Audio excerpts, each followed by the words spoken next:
deep in the snow-covered wilderness of northern Canada, where the forests stretch for miles and the wind carries the voices of the lost, the legend of the Wendigo has haunted the First Nations people for generations. The Wendigo is not merely a creature.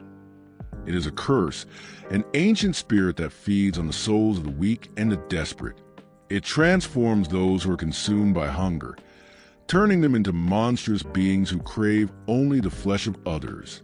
It is said that once the Wendigo takes hold, there is no escape, and the creature grows stronger with every soul it consumes. Harlan was a man from the south, a fur trapper seeking his fortune in the uncharted wilderness of the north. The stories of the Wendigo were no more than tales to him, stories told around campfires by those who still believed in the old ways. He dismissed them as superstition, relics of a time long gone. For Harlan, the wilderness was a place of opportunity, where riches could be made by those bold enough to face its dangers. His journey had begun months earlier, with dreams of thick furs and untold wealth. Armed with his rifle and an unshakable confidence, he set off into the northern forests, eager to prove himself. The land was as unforgiving as it was beautiful, with towering pines, snow-capped mountains, and frozen rivers stretching as far as the eye could see. At first, the days passed in a rhythm of trapping, hunting, and survival. But as the winter deepened, the weather grew more brutal. The cold became a constant companion, gnawing at Harlan's bones. Food became scarce, and the fur traps he set grew emptier with each passing day. The once promising hunt turned into a desperate search for anything that would sustain him. As the days turned into weeks, Harlan began to feel the strain of isolation. He was alone in the wilderness, cut off from civilization, with only the distant howls of wolves to remind him that he was not the only one in the woods. One evening, after a long and fruitless day of searching for game, Harlan built a small campfire to warm himself. The sky was darkening, and a storm was brewing in the distance. He gathered what little firewood he could find and sat down to rest, the crackling fire providing the only comfort against the biting cold. But as he sat there, a strange sensation washed over him, as if something was watching him from shadows. Harlan shook off the feeling, telling himself that it was just a wind or his imagination. Yet, as the wind picked up, howling through the trees, the feeling only grew stronger. He glanced around nervously, but saw nothing. The snow was falling faster now, swirling in thick gusts, and the fire flickered in the blustery wind. It was then that he saw it, a figure, moving slowly through the storm, its outline barely visible against the snow. The figure was tall, unnaturally so, and hunched over in a way that didn't seem natural for a human. Its skin was pale, stretched in over a skeletal frame, and its eyes glowed faintly in the dim light. Harlan's heart skipped a beat. He could feel the hairs on the back of his neck stand up as the figure drew closer. At first, he thought it was another trapper lost in the storm. But as it drew nearer, Harlan realized this was no man. The creature's body was elongated, its limbs impossibly thin, and its face was gaunt, with sharp teeth bared in a grotesque smile. The eyes, burning with feral hunger, locked onto him, and Harlan felt a deep, primal fear settle in his chest. Frozen by terror, Harlan didn't move. The creature continued to approach, its steps slow and deliberate. With every step it took, the air grew colder, and Harlan's breath came out in visible puffs. He fumbled for his rifle, but his hands were trembling, making it difficult to grip the weapon. His pulse raced, and the creature's eyes never left him. Then the Wendigo spoke. Its voice was like the whisper of the wind, cold and ancient, carrying with it a sense of hunger that went beyond mere appetite. "You are far from home, hunter," it rasped, its voice echoing in Harlan's mind. The wilderness does not forgive. Harlan's heart raced as the creature's words sank in. He knew the legends, the stories of spirit that could possess the weak, the desperate. The Wendigo was said to be an unstoppable force, feeding on those who wandered too far into wilderness. But Harlan had never believed the stories. He had thought they were just old wives' tales, meant to scare children and keep them close to their families. But now, standing before him was something that was far from a mere tale. The Wendigo was real. The creature stepped closer, its eyes now glowing with an intense, otherworldly light. Harlan's fingers finally found the rifle's trigger, but as he raised it, the creature lunged forward with terrifying speed.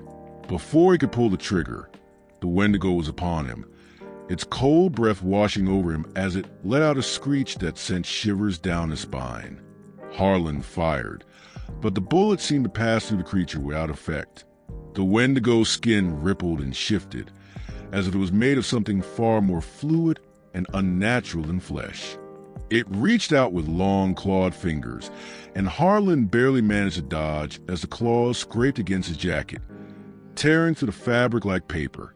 Desperate, Harlan tried to scramble away, but his legs were frozen, and his body was sluggish with the cold. The creature was faster, its skeletal form moving with unnatural speed. With each step it took, it seemed to grow larger, more powerful. Fueled by an insatiable hunger, Harlan fired again, but it had no effect. He turned to flee, knowing deep down that there was no escape. His heart raced as he stumbled through the deep snow, his breath coming in ragged gasps. The wind howled around him, carrying with it the scent of something foul and decayed. The Wendigo was not far behind, its eyes burning with a hunger that was impossible to sate. Harlan knew he was doomed. He could feel the creature's presence closing in, could hear its breath grow louder with every step it took. The cold had become unbearable, and his vision blurred as the storm intensified. He tried to keep moving, but his body was growing weaker by the second. The Wendigo was closing in.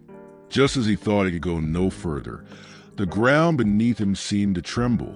A strange light flickered through the storm, bright and blinding. As if the very sky had opened up, the Wendigo let out a horrified screech, a sound that cut through the storm like a knife. Harlan turned to see the creature recoiling, its eyes wide with terror as the light grew brighter, enveloping it. The Wendigo screamed again, this time in pain, and with one final, deafening wail, it vanished, swallowed by the light. The storm stopped instantly, and for a moment, everything was still. The wind, the snow, and the cries of the creature were gone. Only the whispering silence remained. Harlan lay in the snow, his body exhausted, his breath shallow. He could barely comprehend what had just happened. Had it been real? Had he truly encountered the Wendigo? Or had the isolation and hunger finally driven him mad?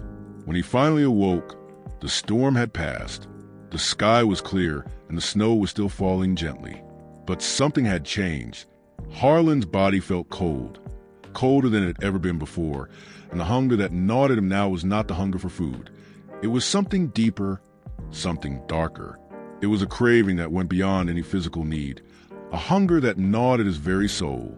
He rose, stumbling to his feet, and began the long walk back to his cabin.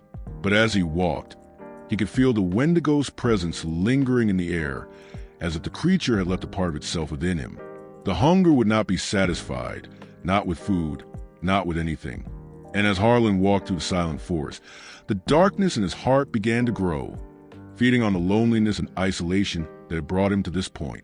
The Wendigo's curse had taken root, and there was no escape. The days that followed were filled with strange, unsettling dreams, where Harlan found himself standing before the Wendigo, its eyes burning with hunger. He would wake in a cold sweat, his hands shaking, and the hunger would be there, gnawing at him, always there, always growing. It wasn't long before Harlan's search for food became an obsession. He ventured deeper into wilderness, hunting for anything he could find, but it was never enough.